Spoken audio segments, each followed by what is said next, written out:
کیا ان میں آپس میں وہ ہے اور اہمیت کس کو ہے بحیثیت مسلمان انسان؟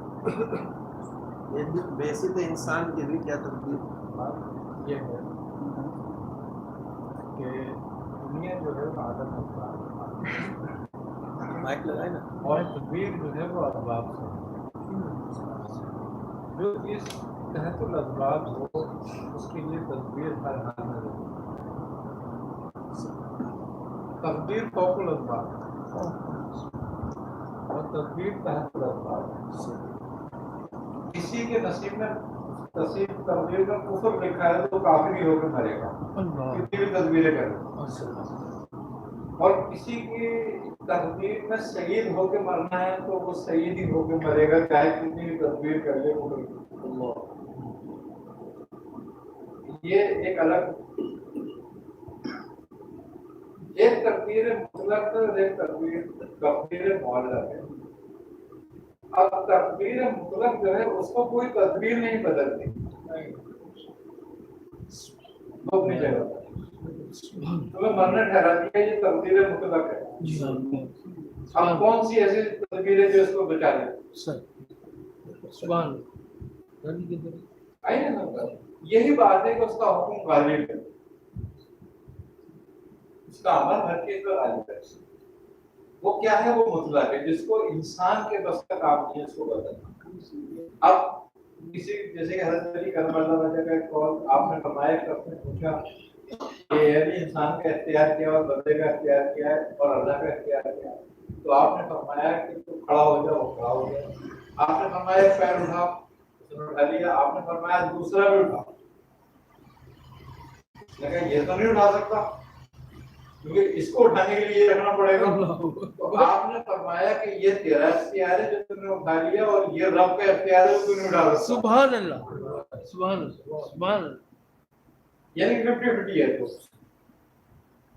تو تقدیر مطلق جو ہے وہ ایک بالکل الگ میٹر ہے، اس کو تو بہت بزرگوں نے کلام کیا کیا ہے کیا نہیں۔ اب رہ گئی تقدیر معلق۔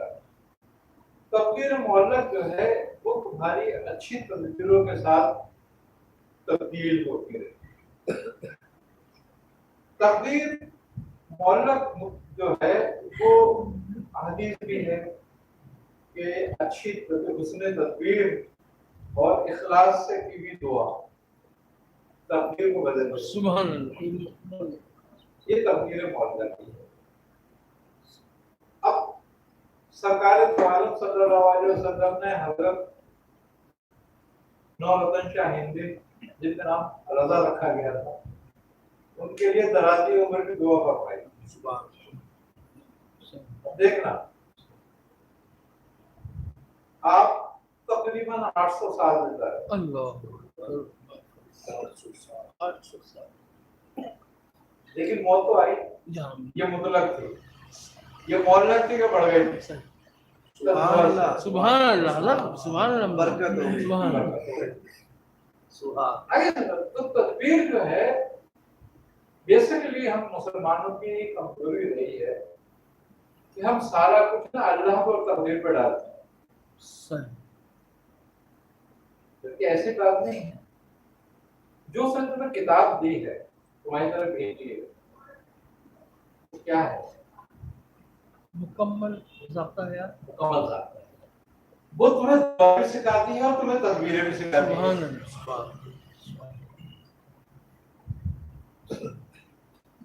کہتا ہے نا کہ اور غور کرو زمین اور آسمانوں کی بناوٹ پر۔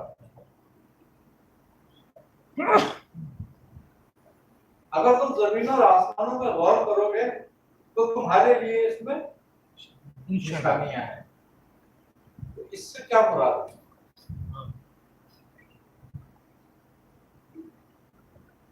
اس سے مراد ہی تدبیر ہے۔ تین طرح کے علم ہے، علم الادیان،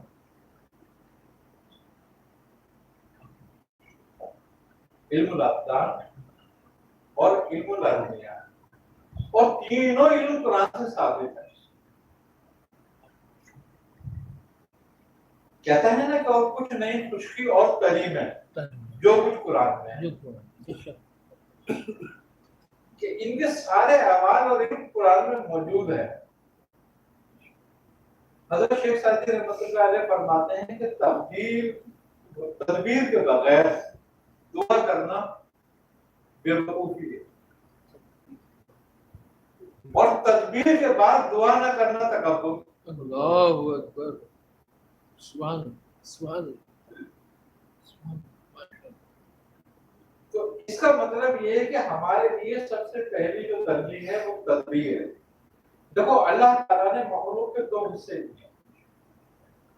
ایک حصہ ہے جو مخلوق اور کائنات کے عظیم ترین ہستیاں ان کا، ایک حصہ ہے ان کے بعد کے لوگوں کا. وہ حصہ جو پہلا ہے وہ انبیاء علیہ السلام جو عظیم ترین لوگ ہیں، وہ صاحب دعا ہے. ان کی جو رب کی طرف سے تربیت ہے وہ رجوع اللہ ہے. اور انبیاء کے بعد جو لوگ ہیں وہ صاحب تدبیر ہیں.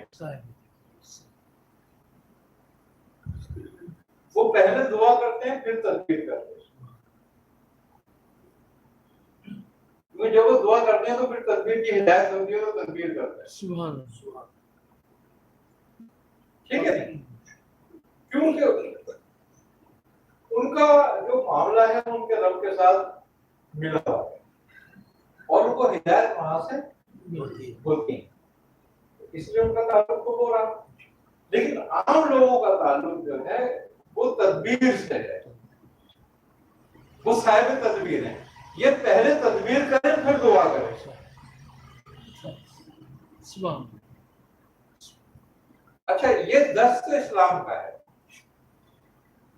یہ درس تدبیر کرنے کا کہ اچھی تدبیر کرو، اس نے تدبیر ہے. ہم نے خلاف اس کو دوسرا دے دیا.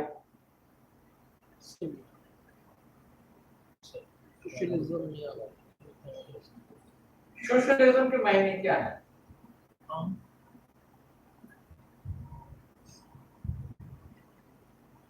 مساوات لوگوں کی.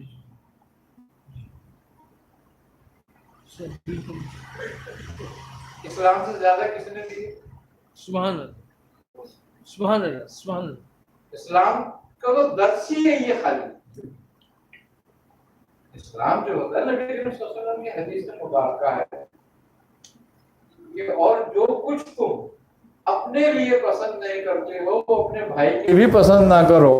اب اس سے آگے سوشلزم کیا ہوگا؟ سبحان سبحان سبحان.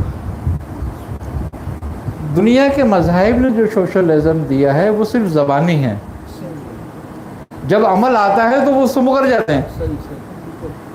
اسلام نے کر کے دکھایا ہے.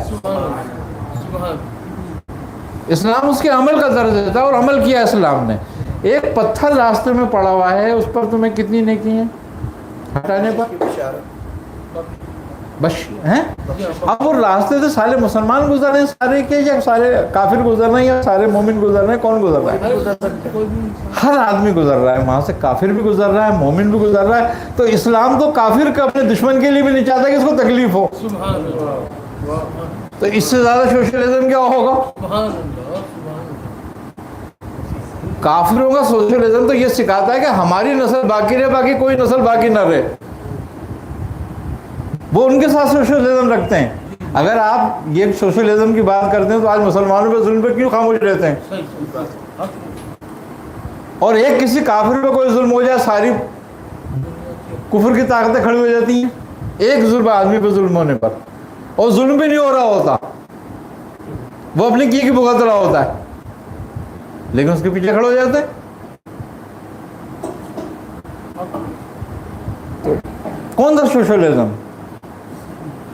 جو اسلام درس دے رہا ہے اور جو مساوات اسلام نے دی ہے، اس کے بعد تو کوئی بات ہی کہیں نہیں رہ جاتی، کسی بھی مذہب میں نہیں ملتی وہ بات.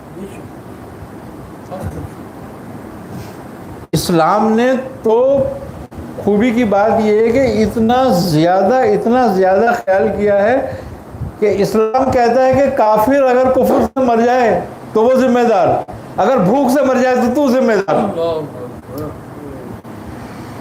یعنی کہ تیرا پڑوسی ہے اگر وہ کفر میں مرتا ہے تو وہ ذمہ دار ہے، لیکن وہ بھوک سے مرتا ہے تو تو ذمہ دار ہے، چاہے تو کتنا بڑا مومن ہے.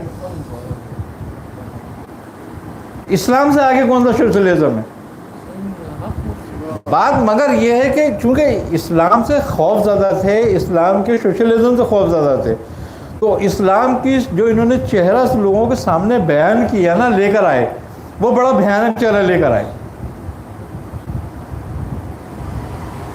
اچھا، خوبی کی بات یہ، ہماری بھی مسلمانوں کی یہ خوبی کی بات یہ ہے کہ ہم صرف ڈیفینڈ کر رہے ہیں اپنا. ہم کہہ رہے ہیں ہم دہشت گرد نہیں ہیں. بھائی ہم کیوں کہیں گے ہم دہشت گرد نہیں ہیں؟ کیا ہماری دہشت گردی ہے؟ ہمارے مذہب سے تم ایک بات دہشت گردی کی نکال دو، ہمارے اسلاف سے کوئی ایک بات ثابت کر دو کہ کسی پہ ظلم کیا ہے. اور تمہارے ہاں تو کہاں پوری تاریخ ہے، نسل مٹانے ہوئی پوری تاریخ ہے تمہاری، تو نسل انسانی مٹانے کی. تو تمہارے پاس کہاں سوشلزم، تمہارے پاس انسانیت کہاں ہے؟ آج بھی نہیں ہے.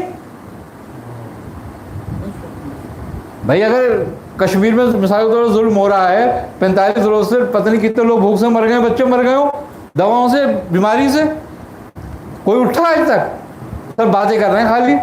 اور ویسے تو چڑھائی کر کے آ گئے تھے 3 دن میں افغانستان میں، تیسرے دن پہنچ گئے. مقصد کہنے کا یہ ہے کہ سوشلزم کہاں ہے تمہارے پاس؟ کیا مساوات ہے؟ کیسے مساوات ہے تمہاری مساوات کہیں بھی نہیں نظر آتی. جو یہ درس دے رہے ہیں ہمیں باہر کا لا کر،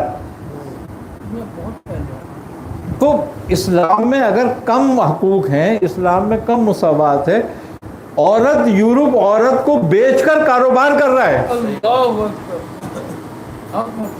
یہ ایڈورٹائزمنٹ عورتوں کی کیا ہے؟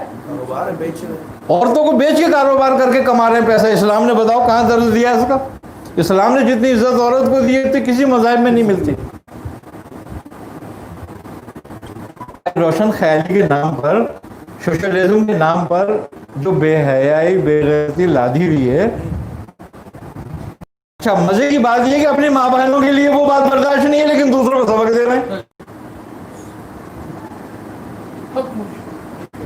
تو مقصد کہنے کا یہی ہے کہ اسلام تو اپنی بھی، تمہاری بھی، دوسروں کی بھی ماں بہنوں کے لیے کہتا ہے کہ نظر نیچے رکھ کے چلو.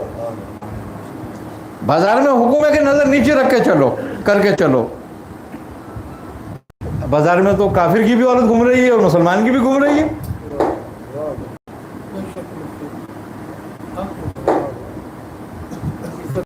عزت سب کی برابر ہے. تو اسلام جس چیز کا درس دے رہا ہے، بات یہی ہے ساری بات. ہم وہی چیز دوسروں سے لے کر اپنا رہے ہیں. اگر وہی چیز ہم اپنے رسول، اپنے حبیب خدا صلی اللہ علیہ وسلم کے لے کے اپنائیں تو سنت بھی ہو، ثواب بھی ہو، فائدہ بھی ہو، دین بھی اچھا ہو، دنیا بھی اچھی ہو. جو کام ہم سنت کر کے کریں اس میں ثواب ہے.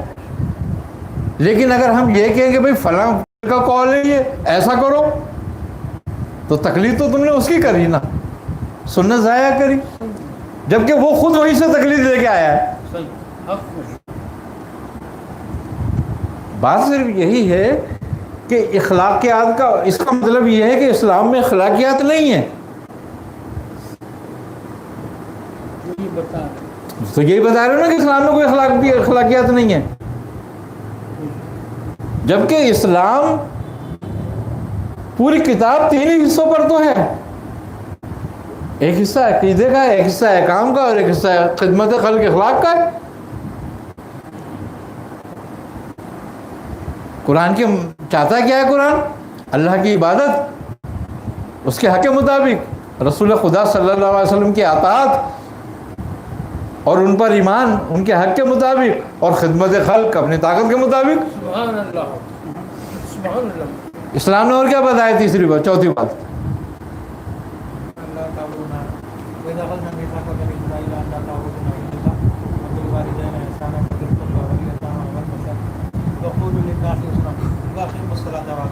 بس یہی بتاتا ہے اسلام.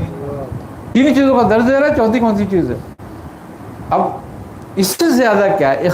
مزے کی بات یہ ہے کہ بہترین اخلاق یہ ہے کہ تم خدا پر اس کے حق کے مطابق یقین رکھو، ایمان رکھو، اور اس کی عبادت اس کے حق کے مطابق کرو۔ خلق میں کوئی عبادت کے لائق نہیں، یہ اصل اخلاق ہے۔ جھکے ہوئے بتوں کے آگے اور اخلاق سکھا رہے ہو، اخلاق سکھا رہے ہو۔ سب سے بڑی اخلاقی بڑی تو تمہاری ہے کہ تمہارے درجے سے گرے ہوئے ہو۔ جو تمہارا خالق ہے اسی کو نہیں مانتے۔ سب سے بڑی بد اخلاقی انسان کی یہی ہے کہ وہ اپنے درجے سے گر جاتا ہے۔ ثم رددناہ اسفل سافلین کا مقصد کیا ہے؟ کہ یہ اسفل یعنی کہ جانور سے بدتر ہو گیا۔ تو جانوروں سے بدتری یہ ہے کہ جانور بھی اپنے مالک کو پہچانتا ہے مگر تو نہیں پہچانتا۔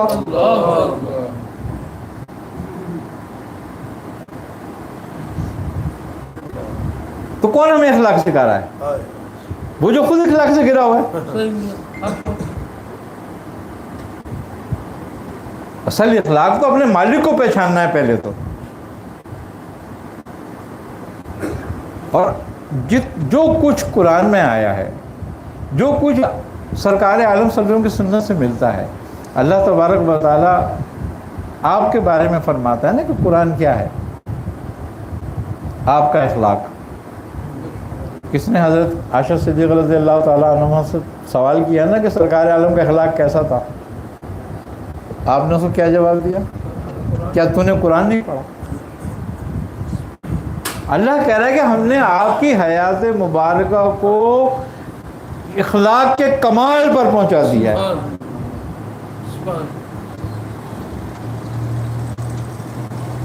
جن کا رب ان کی تعریف کر رہا ہو اخلاق کے معاملے میں، تو اب اخلاق تو اسی ہستی سے سیکھنے کی ضرورت ہے نا، اور انہی کا طرز عمل بہترین اخلاق ہے۔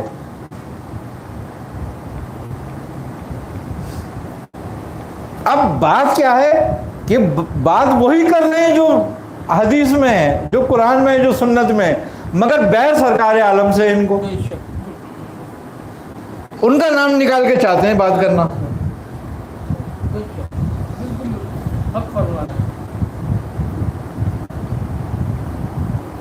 اس میں بھی تمہاری دل آزاری ہے، اس میں بھی تمہاری دل آزاری کرنا چاہتے ہیں۔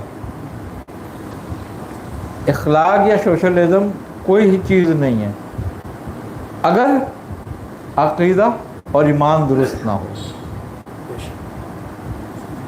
کچھ فائدہ نہیں ہوتا اس کا۔ پھر کیوں کہ خوبی کی بات یہ ہے کہ جب عقیدہ اور ایمان درست ہوتا ہے نا تو اخلاق کمال جب دکھاتا ہے، جب قربانی اپنی دینے میں ٹائم آتا ہے تو اخلاق سے نہ گرے۔ یہ عقیدہ اور ایمان سکھاتا ہے۔ دیکھو کمال کربلا کا واقعہ کیا ہے؟ حضرت امام حسن عالی مقام کا صلح کرنا کیا ہے؟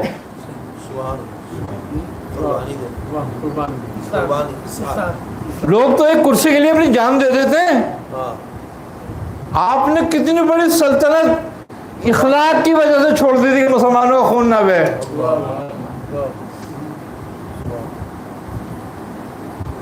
یہ کمال اخلاق ہے، اس کو کہتے ہیں کمال اخلاق۔ تم تو اپنی یقین جگہ نہیں چھوڑنا چاہتے، مقدمے کرتے ہو، کوس لڑتے ہو، لوگوں کو قتل غارت گری کرا دیتے ہو۔ ایک تم نے خود ہی وہ امپائر گرا دی ہے 9/11 کے، اور خود ہی مسلمانوں چڑھ دوڑے۔ یہ اخلاق ہے تمہارا؟ اخلاق کیا چیز ہے؟ یہ اخلاق ہے، امام حسن نے دکھایا اخلاق کیا ہے۔ حق ہونے کے باوجود قربانی دے دی۔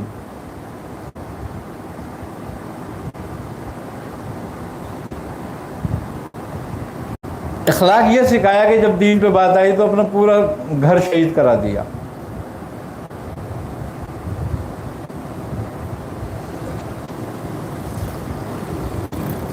اخلاق عقیدے پہ صلح کرنے کا نام نہیں ہے، سیدھی بات تو یہ ہے۔ ہاں نرمی کرنے کا نام، ہاں عقیدے پہ صلح کرنے کا نام اخلاق نہیں ہے، باقی ہر بات پہ صلح ہو سکتی ہے۔ ہاں خدمت کر رہے ہیں نا دنیا، اسلام عالم اسلام کر رہا ہے، دنیا کی خدمت کر رہا ہے.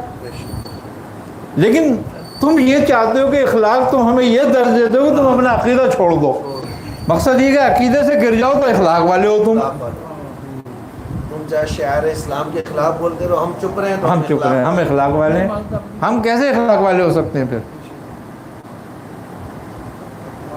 تو بات یہی ہے کہ ہم سے زیادہ اخلاق کا درس ہمارے دین سے زیادہ کسی نے نہیں دیا، لہذا ہمیں کسی کے اخلاق کی ضرورت نہیں ہے. ہاں، نہ کسی کا سوشلزم کی ضرورت. جتنی مساوات ہمارے دین نے ہمیں سکھا دی ہے وہ اتنی کافی ہے. اور خوبی کی بات یہ ہے کہ یہ اس دور کے لیے نہیں تھا جس کو تم بیکورڈ کہتے ہو، یہ اس دور کے لیے بھی جو ترقی یافتہ ہے اسی دور کے لیے زیادہ ہے. اس دور کے لیے کم تھا اگر دیکھا جائے تو. اس دور میں اتنی ضرورت نہیں تھی، وہ آپس میں ویسی بل محبت والے تھے. یہ تو آپ کی ضرورت ہے، اس دور کی ضرورت ہے، اور آئندہ ضرورت ہوگی. جتنی تم ترقی کرتے جاؤ گے تم اتنے ہی انسان کی حیثیت تمہاری نظر میں ختم ہوتی جائے گی. اسی وقت میں حیثیت یاد دلانے کی ضرورت ہے، مساوات کی ضرورت ہے. جتنے تم طاقتور ہوتے جاؤ گے. اسلام یہی سکھاتا ہے کہ طاقتور کو یہ بتاتا ہے کہ تو بدلہ لے سکتا ہے مگر معاف کرنا افضل ہے.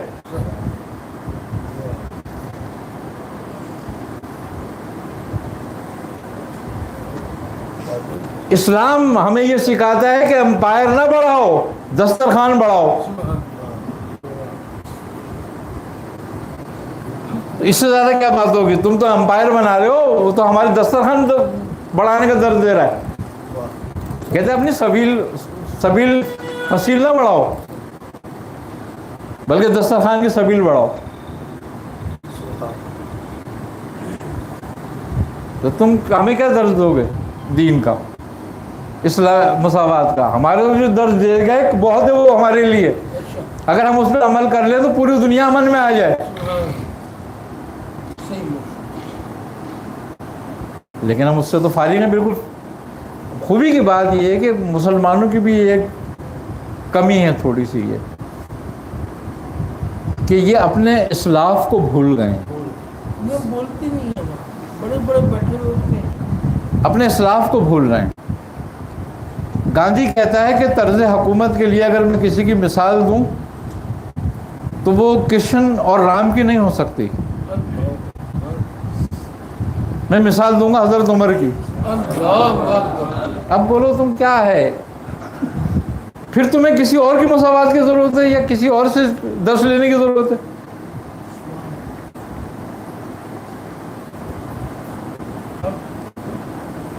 کتنے سخت ہے؟ ہم میں سے شاید کوئی بھی اتنا سخت عقیدے پہ نہیں ہوگا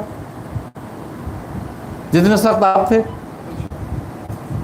پھر اس سختی کے باوجود کہ آپ دین میں اتنے شدت پسند تھے، اتنے سخت تھے، اس کے بعد کفار کافر آپ کے طرز حکومت کا درس دے رہے ہیں.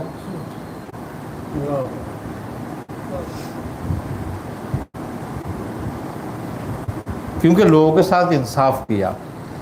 اصل مساوات انصاف کرنا ہے لوگوں کے ساتھ. آج مساوات کہاں ہو رہی ہے؟ کس کے ساتھ مساوات ہو رہی ہے؟ بتاؤ. تو بات یہی ہے ساری کہ ہمیں کسی سے درس کی ضرورت نہیں ہے اس بات پر، اخلاق پر. اگر ہمارے اسلام کے اخلاق کو پڑھ لیں تو اپنے اخلاق بھول جائیں گے. لیکن ہمارا اخلاق قربانی مانگتا ہے جب اپنے اوپر ہو. اور ہمارے اسلاف نے کی ہے، دی ہیں قربانی ہیں، دکھائیں، نمونے بنائے اپنے. تمہارے اسلاف نے تو تمہارے لیے مسئلے پیدا کیے آج جو حال ہے یورپ کا.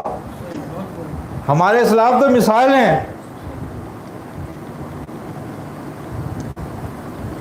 آج جو یورپ اور امریکہ اپنے قانون سے تنگ ہیں، شادیاں نہیں کرتے اس قانون کی وجہ سے. ہمارا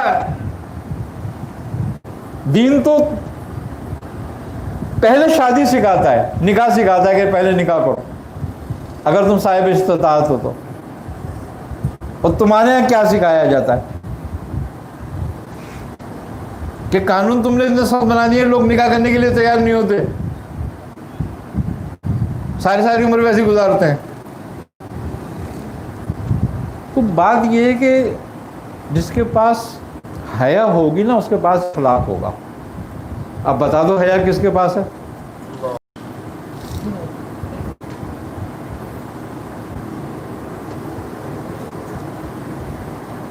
اگر ہم حیا کو, ایمان کو نکال کر اخلاق کی بات کریں تو وہ جہالت ہے.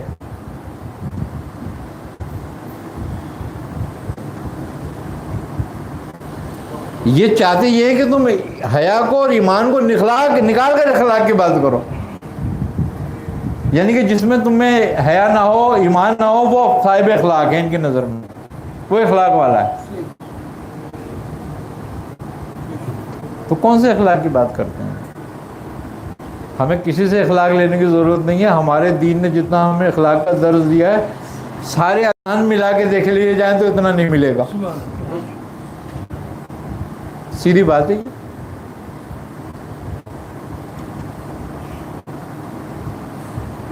بس وہ یہ ان کی نظر, ان کا اخلاق اس کے لیے اچھا ہے کہ جو دین کو یہ کہ یہ تو بیکورڈ لوگوں کا تھا, اب تو ارتقاء ہے, تبدیلی کی. اچھا تو ارتقاء کیا ہے, تبدیلی کیا ہے؟ تو نے اماں کا نام بدل کے ممی رکھ لیا, وہ یہی کر لیا نا خالی.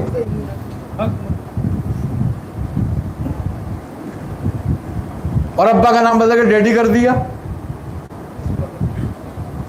اس سے زیادہ کیا کرا؟ لیکن اس کے ساتھ تو یہ بھی بھول گیا کہ میری ذمہ داری کتنی ہے ان کے لیے. جب نام تبدیل ہوا تو ذمہ داری بھی تبدیل ہو گئی کہ ڈیڈی بوڑھا ہو جائے تو اولڈ ہاؤس چلا جائے, ہاں اماں بوڑھی ہو جائے تو اولڈ ہاؤس چلی جائے. یہی اخلاق ہے. جن کو ماں باپ کا, بہن بھائیوں کا اخلاق نہیں پتہ, رشتے نہیں پتہ, ان کے حقوق نہیں پتہ, جس کو پڑوسی کا حقوق نہیں پتہ, وہ اخلاق کی کیا بات کر سکتا ہے ہم سے؟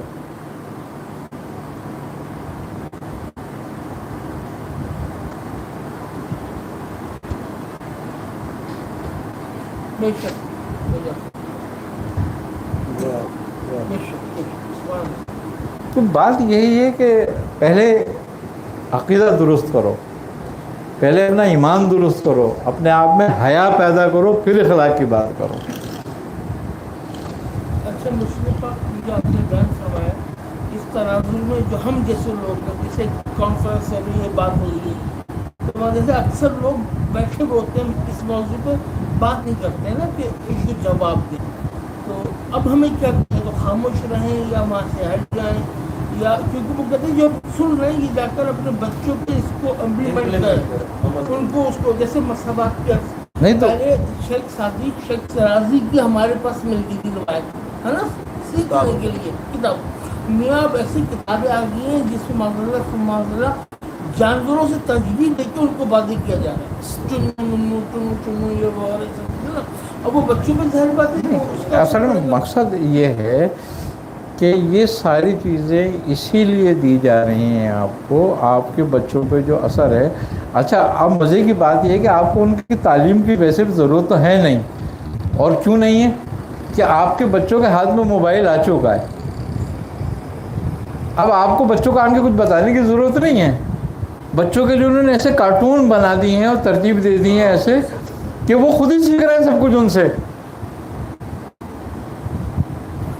آپ کی صحبت, یہاں پر بیٹھے ہوئے لوگ, ان کی صحبت ان کے بچے کے ساتھ کتنی دیر کی ہوتی ہے؟ 2 سے 3 گھنٹے. موبائل اس کے ہاتھ میں کتنی دیر رہتا ہے؟ 10 گھنٹے. جھگڑا ختم ہو گیا. اب آپ کو کیا صحبت کرو گے ان کے لیے؟ آپ ان کو کیا درس دو گے؟ وہ تو درس دے چکے سارا کچھ. آپ کے بچے اب آپ کے ہاتھ میں نہیں ہیں. بس بات اتنی سی ہے کہ جتنی دیر آپ کے ساتھ بچے رہے اتنی دیر ان کو عقیدہ اور سنت سکھاؤ, بس یہی ہو سکتا ہے. کیونکہ ماں باپ کا سکھایا ہوا ہمیشہ یاد رہتا ہے. ورنہ بچے تو آپ کے ہاتھ سے گئے اگر آپ نے توجہ نہیں کی ہے تو ذرا بھی. انہوں نے ایسے ایسے ایپ ڈال دی ہیں موبائل میں کہ آپ کو تو کچھ سکھانے کی ضرورت ہی نہیں پڑتی.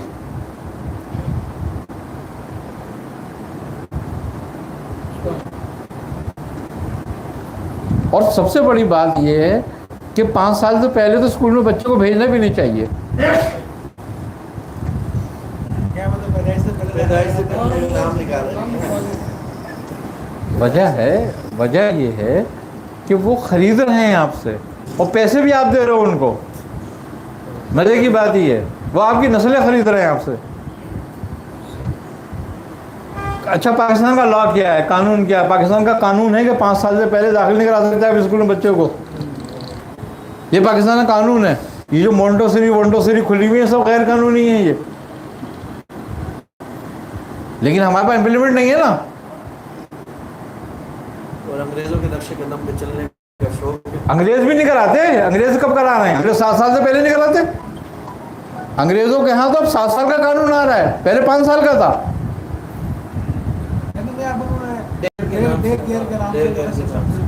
یہ سسٹم جو شروع کیا ہے انہوں نے, یہ تو لوگوں کو صرف بیوقوف بنانے کے لیے, جو مائیں اپنے بچوں سے جان چھڑانا چاہتی ہیں, جو ماں باپ ان کے لیے بنایا ہے. بالکل ڈیوٹی کرنا چاہتے ہیں جو ان کے لیے. یہ مسلمانوں کو ان کی تکلیف کیوں کرنی چاہیے؟ اگر 5 سال کی عمر میں تعلیم ضروری ہو جاتی تو پھر بچے پہ نماز بھی فرض ہو جاتی.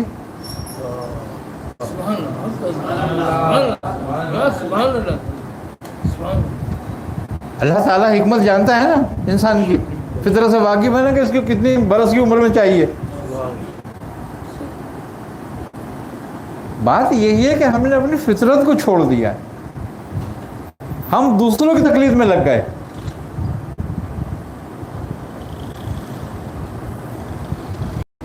جو ہم لگتے ہیں. اچھا مزے کی بات یہ ہے کہ دین اسلام نے کون سی تعلیم کے لیے منع کیا ہے؟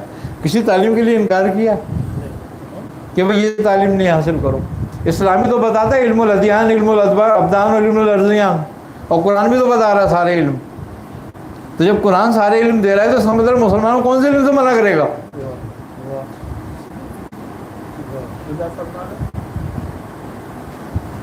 تو جب کسی علم سے منع نہیں کیا تو پھر سیکھیں کیوں نہیں؟ ہمیں سیکھنا چاہیے.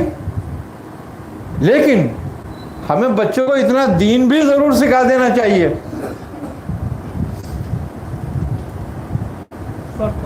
کہ جو فرق محسوس کر لے حق اور باطل کا. بس ہم ایک ہی کام کرتے ہیں, خوبی کی بات یہ ہے کہ یا تو بالکل اس پہ دین لاد دیں گے اور یا پھر اس کو بالکل ہی دین سے دور کر دیں گے. ہاں بالکل دین سے دور کر دیں گے, ماں پارسی میں پیدا ہوتے ڈال دیں گے.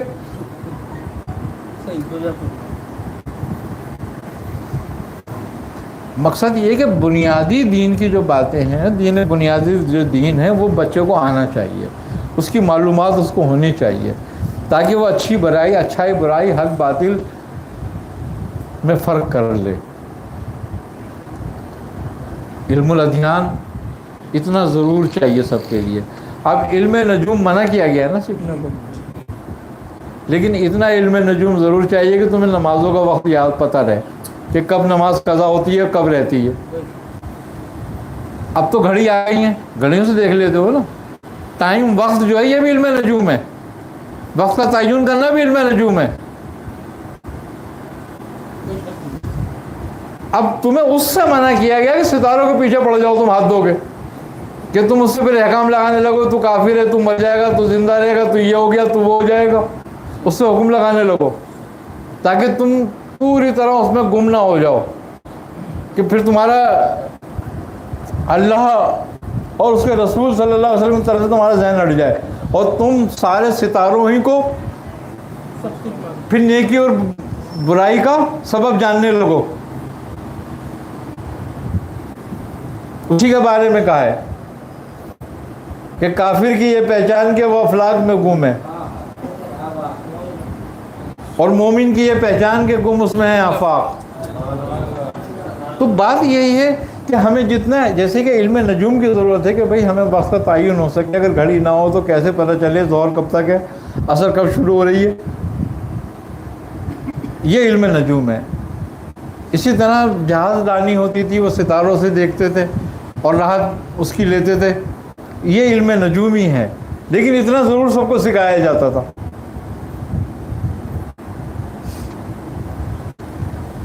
علم الارضیان کی بھی ضرورت ہے تمہیں انجینئر بننے کی بھی ضرورت ہے، تمہیں ڈاکٹر بننے کی بھی ضرورت ہے، تمہیں وکیل بننے کی بھی ضرورت ہے، تمہیں بیوروکریٹس بننے کی بھی ضرورت ہے، لیکن اگر تمہارا بچہ دین کو سمجھتا ہوگا اور وہ بیوروکریٹس بنے گا تو اسے اپنی آخرت بھی یاد ہوگی۔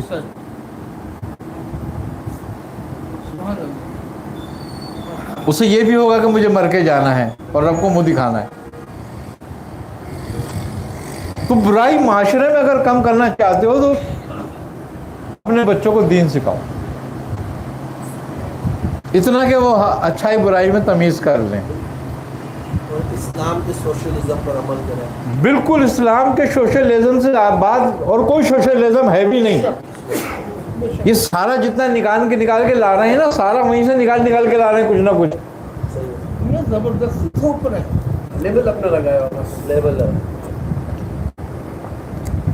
یعنی اگر آپ اس کو نہیں مانتے تو اب تو یہ لا بنا دیا ہے اس میں اپنی پرنسپل ایجوکیشن میں کہ اگر آپ آئی ڈی ای ایک ادارہ میں بنائے گا، اگر اس کا کہنا نہیں مانو گے تو آپ کتنے ہی پڑھے لکھے ہو کہ آپ کو بالکل ریلیز کر فارغ کر دیں۔ دیکھیں ایک بات ہے، یہ اس میں وہ اپنا تسلط چاہتے ہیں۔ سب سے بڑی بات یہ ہے کہ دجال کے آنے سے پہلے دجالی سسٹم آئے گا، اور وہ آ گیا، آگے سے اس کا گراؤنڈ بنایا جاتا ہے، کسی چیز کو لانے کے لیے اس کا گراؤنڈ تیار کیا جاتا ہے، حالات پیدا کیے جاتے ہیں۔ ویسے دنیا کا ایک قانون ہے کہ جس کی تعلیم یعنی کہ طب ہوگی اس کی تعلیم ہوگی، جس کی تعلیم ہوگی اس کی زبان ہوگی، جس کی زبان ہوگی اس کی حکومت ہوگی۔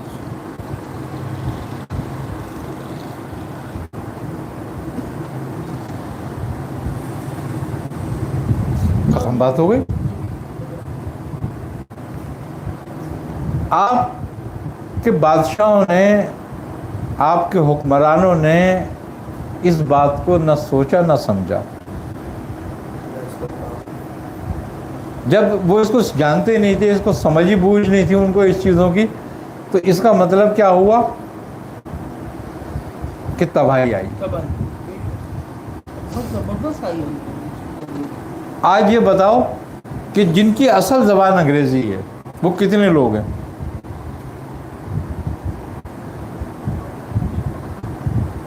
پوری دنیا کے ساتھ تو آٹے میں نمک، اتنے ہی لوگ تھے وہ، اصل وہی تھے۔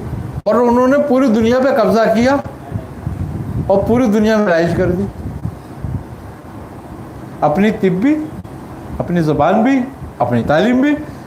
اب مزے کی بات یہ ہے کہ بچہ جب آپ کا تعلیم لے کے ان کی چلے گا تو وہ کس کا پیروکار ہوگا؟ انہی کا پیروکار ہوگا، انہی کی بات کو سمجھے گا۔ وہ آپ کے مولوی کی بات کو کب سمجھے گا؟ مزے کی بات یہ ہے کہ ہمارے ہاں معیار جو ہے جہالت کا وہ یہ ہے کہ یہ انگریزی نہیں جانتا۔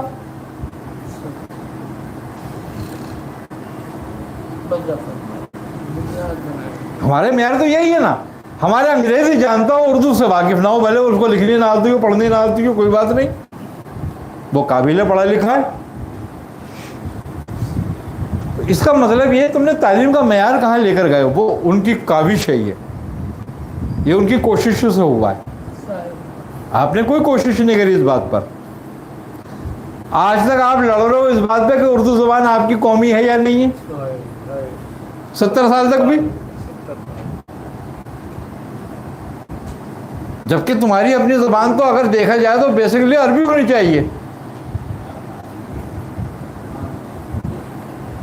لیکن آج بھی تم لڑ رہے ہو اس بات پہ کہ تمہاری کون سی زبان ہوگی، لیکن انگریزی پہ کوئی لڑائی نہیں ہے، سب متفق ہیں۔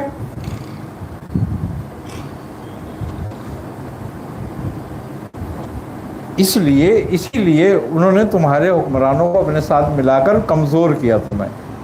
سب سے پہلے تمہاری معیشت کو کمزور کیا, اور اس کے باوجود بھی آج بھی ہمارا مسئلہ معاشی نہیں ہے. ہم معاشی طور پر کمزور نہیں ہیں نہ, ہمارا مسئلہ معاشی ہے, ہمارا مسئلہ تو اخلاقی ہے. کنورٹ کر لیں. ہاں, آپ کا مسئلہ اخلاقی ہے, معاشیت کا نہیں ہے. معاشیت تو آج بھی آپ کی بہت مضبوط ہے, آپ کو 70 سال سے کھا رہے ہیں سب.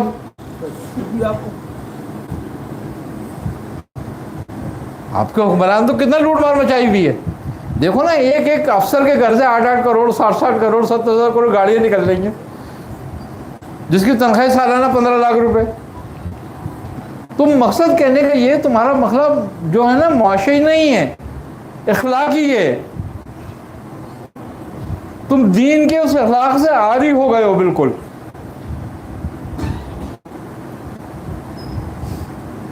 آج بھوک سے کیوں مر رہے ہو؟ انہی لوگوں کی وجہ سے. آج بیماری سے کیوں مر رہے ہو؟ انہی لوگوں کی وجہ سے. کیونکہ ایسے لوگ تم پہ مسلط کیے گئے کہ جو تمہاری معاشی اخلاقی کمر توڑ دیں. انہوں نے ان کی معیشت پہ ہاتھ نہیں ڈالا, ہماری اشرافیہ کے اخلاق پہ ہاتھ ڈالا. ان کو اخلاقی طور پر تباہ کر دیا, اور اس اخلاقی طور پر تباہ ہونے سے تم معاشی طور پر تباہ ہو گئے. انہوں نے تمہیں معاشی طور پر تباہ کر دیا, کیونکہ بے ایمانی, کرپشن, لوٹ مار اور پیسے کی غیر منصفانہ تقسیم, اس نے تمہیں معاشی مبال میں مبتلا کر دیا. جس کا نتیجہ کیا نکلا کہ حکمرانوں کا اخلاق تمہاری معیشت کی بربادی کا نتیجہ نکلا, ان کی غیر اخلاقی حرکتیں.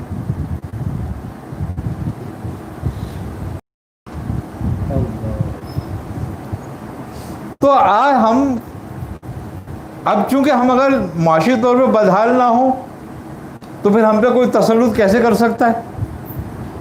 ایسے ہی کرے گا کہ جب تم معاشی طور پہ بدحال ہوگے تو پھر وہ تمہیں چندہ دیں گے, لو چندہ ہم سے لو, تمہاری مدد کر رہے ہیں ہم. اب ظاہر سی بات ہے, جب تمہاری زبان کھائے گی تو آنکھ شرمائے گی. کل کے لیے بھی تو تمہیں آٹا چاہیے, اب تو تمہیں ان کی ہاں میں ہاں ملانی پڑے گی.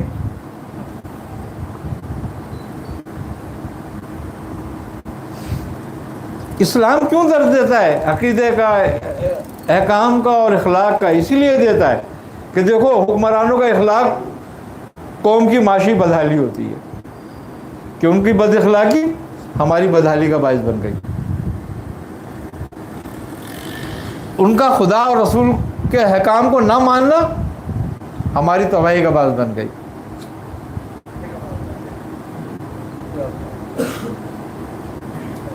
آج یہ کتنا بھی سیکولرزم پھیلا رہے ہیں, آج بھی تم ریفرینڈم کرا دو کہ بھئی دین اسلام نافذ ہونا چاہیے یا نہیں ہونا چاہیے, پھر دیکھ لو کیا ہوتا ہے.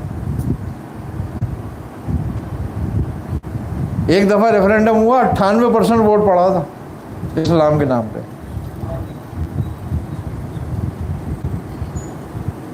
آج بھی 90% سے کم نہیں ووٹ پڑے گا اسلام کے نام پہ. تو اس کا مطلب کیا ہو گیا کہ ہمارے 90% 98% لوگ جو ہیں وہ اللہ اس کے رسول سے محبت کرتے ہیں. ہمارا 2% 5% طبقہ ایسا ہے, اور وہ اشرافیہ کا ہے. انہیں کے اخلاق بگڑے ہوئے, انہی کے اخلاق بگڑے ہوئے ہیں, جس کی وجہ سے ہم سب برباد ہیں. تبدیلی آپ کیوں نہیں دی؟ تبدیلی کیوں آئے گی؟ جو کوشش اب آپ مزے کی بات یہ ہے کہ آپ باغ میں کیکر کے بیج بو دو اور انتظار کرو کہ آم نکلے گا یہاں سے. پھر آپ جب پیڑ نکل آئے تو آپ یہ کہیں گے تبدیلی کیوں نہیں آ رہی؟ بھائی آم کے پیڑ کیوں نہیں نکل رہے, اس میں آم کیوں نہیں آ رہا؟ اس میں تو کیکر اور پھلیاں نکلیں گی کیکر کے, اور کیکر کے بیج ہی پیدا ہوں گے. سبحان اللہ, سبحان تو ہم نے بوئے تو کیکر کے بیج ہی ہیں, تو ہم آم کیسے کھائیں گے اس میں؟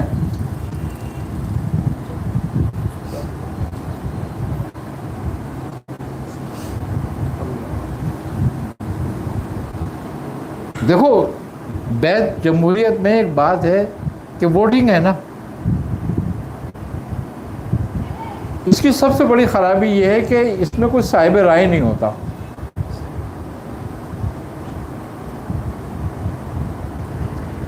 خلافت کی فائدہ یہ تھا کہ اس میں صاحب رائے لوگ رائے دیتے تھے. اس کی خرابی اسی لیے پیدا کی گئی تھی. یہ خرابی، یہ جمہوریت کا نام لیا گیا، یہ صرف اسی لیے لیا گیا تھا تاکہ یہ کہ اچھے لوگ پیچھے ہو جائیں اور غنڈے بدماش اوپر آ جائیں، سر گنے جائیں. تو سر تو بدماشی سے گنے جا سکتے ہیں.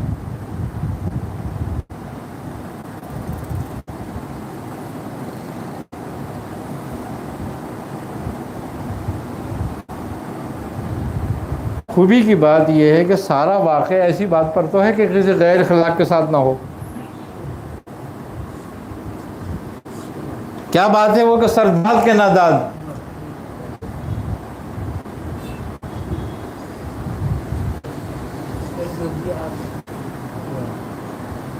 کہ سر دے دیا مگر ہاتھ نہیں دیا.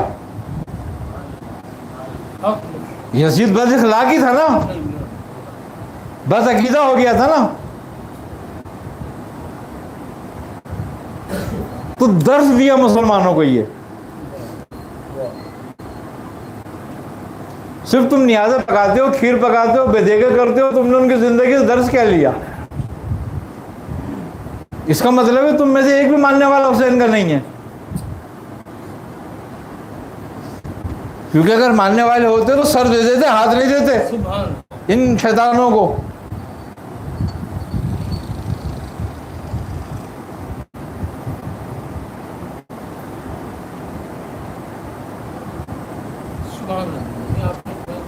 تو بات یہی ہے ساری. جو ہمیں اخلاق کا درس دے رہے ہیں ان کو پتہ بھی نہیں اخلاق ہے کیا چیز اور کس چیز کا نام اخلاق ہے. وہ تو تم سے خوف زدہ ہیں، تمہیں اس لیے مساوات کی بات کرتے ہیں.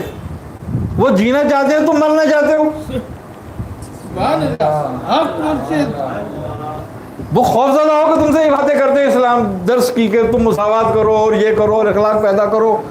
وہ تم سے خوف زدہ ہیں.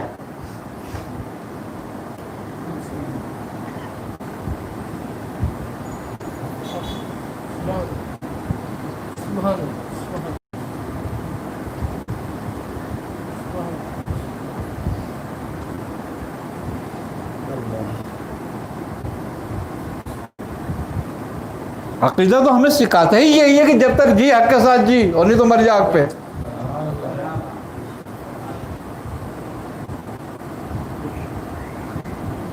تو بات یہی ہے، مسلمان کا یہ یقین ہے نا، یہ عقیدہ ہے، یہ مرنا چاہتا ہے اور وہ جینا چاہتے ہیں.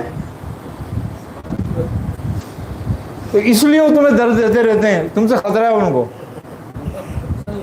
لیکن تمہارا ساتھ نہیں دیتے، تمہیں صرف درد دیتے ہیں.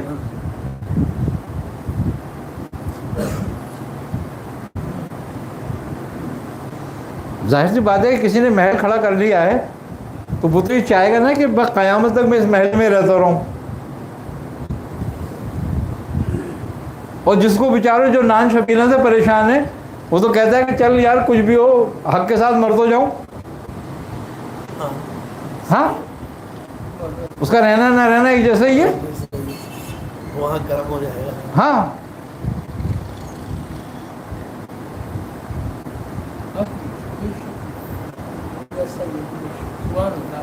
اب اس بات کو تم ہماری شدت پسندی کہہ دیتے ہو کہ ہم شدت پسند ہیں. شدت پسند ہم بالکل بھی نہیں ہیں. ہمارے یہاں کوئی شدت نہیں ہے. اسلام میں شدت تو کوئی ہے نہیں. لا اکراہ فی الدین قد دین اسلام میں کوئی زبردستی نہیں ہے کسی کے ساتھ. جو دین ایک پتھر کو راستے میں پڑے رہنے کو پسند نہیں کرتا کہ کوئی ٹھوکر کھائے، اس میں شدت کہاں آ گئی؟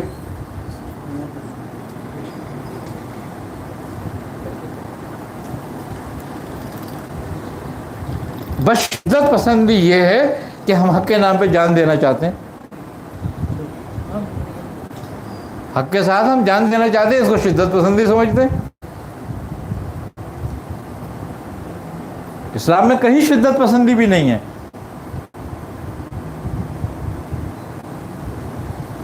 اور خوبی کی بات یہ ہے کہ اسلام نے جن جہادوں کا درس دیا ہے اس میں بھی زندگی رکھی ہے. سبحان اللہ سبحان اللہ سبحان اللہ.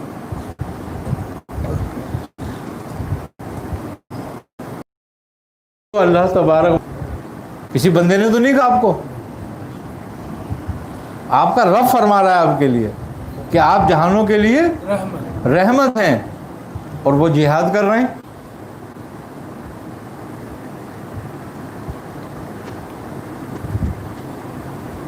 کیوں کہ انسانیت کی بقا کے لیے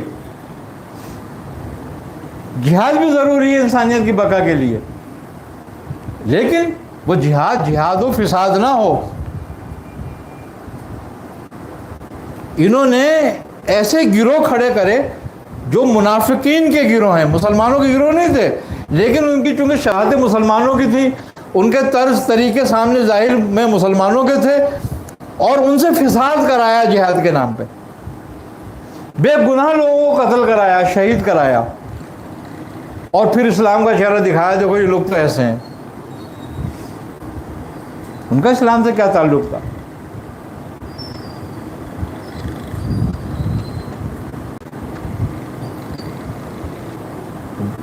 یہ وہ لوگ ہیں جو اصلاح کے بعد زمین میں فساد پھیلا رہے ہیں.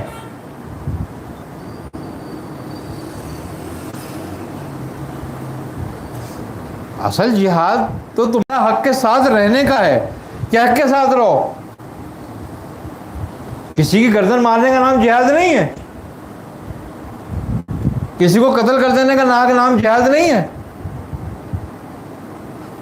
جہاد تو یہ ہے کہ تو حق کے ساتھ رہے اور حق پہ مر جا, سبحان اللہ کہیں بھی نہیں ہے.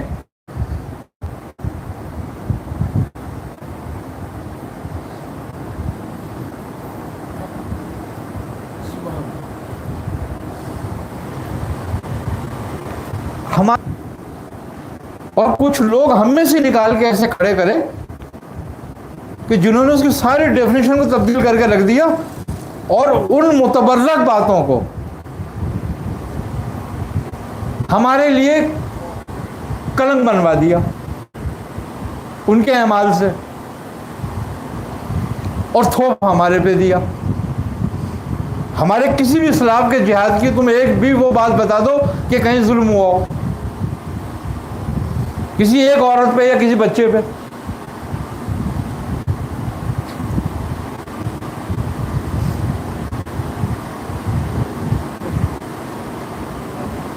تو بات یہی ہے, ناحق اسلام نے کب کہا کہ ناحق قتل کرو؟ وہ دین شدت پسند ہے جو یہ کہتا ہے کہ ایک شخص کو قتل کرنا دین انسانیت کو قتل جانا ہے. جس دین کا مقصد یہ ہو وہ دین دہشت گرد یا انتہا پسند ہوگا. اس سے اخلاق کی بات کوئی تمہارے پاس ہے تو لے آؤ.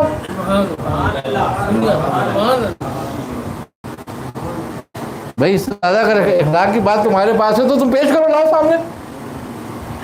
فصلوں کو بھی تباہ نہ کریں.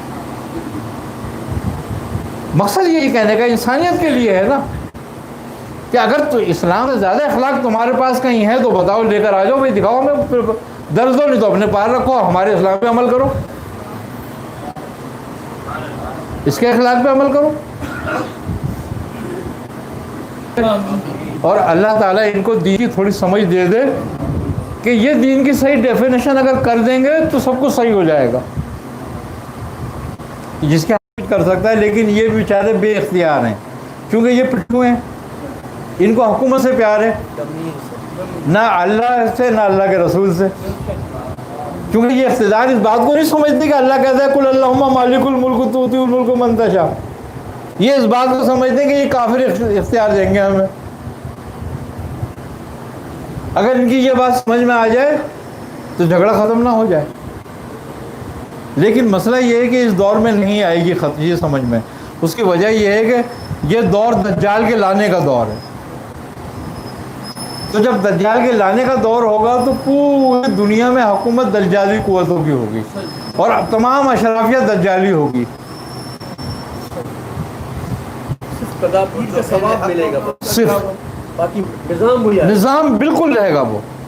اب وہ نظام نہیں تبدیل کر سکتے. آپ پوری طاقت بھی لگا لیں, 2 ارب 2.5 ارب مسلمان جتنے بھی ہیں, اگر یہ ساری طاقت بھی لگا لیں تو اس نظام کو نہیں تبدیل کر سکتے, کیونکہ نظام آنا ہے.